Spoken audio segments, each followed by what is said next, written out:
গুজব ছড়ানোর অপরাধে জামাত ইসলামের একজন নারী কর্মীকে গ্রেপ্তার করা হয়েছে। তো বাংলাদেশে কোথায় কোন আইনে আছে গুজব ছড়াইলে তাকে গ্রেপ্তার করতে হবে? এবং যদি গুজব ছড়াইলে কাউকে গ্রেপ্তার করা যায়, তাহলে বাংলাদেশের 90% মানুষই গুজব ছড়ায়, তাদের সবাইকে আপনার গ্রেপ্তার করতে হবে।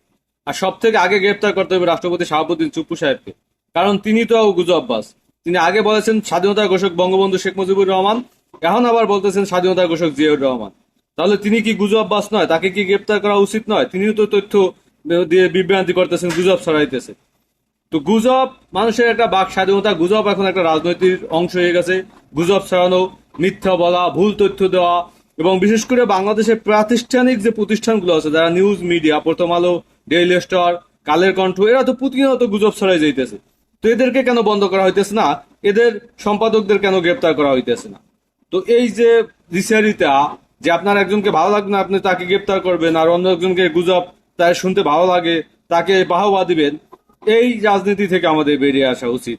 আর মানুষ তার রাজনৈতিক মতাদর্শ অনুযায়ী সে বয়ান তৈরি করবে, সে ন্যারেটিভ তৈরি করবে, সে বিভিন্ন রকমের কথা বলবে। তো সেই জায়গায় আপনি তার কথা পছন্দ হইবে না বলে তাকে গ্রেপ্তার করবেন, এটা আসলে না বাক স্বাধীনতা, না গণতন্ত্র।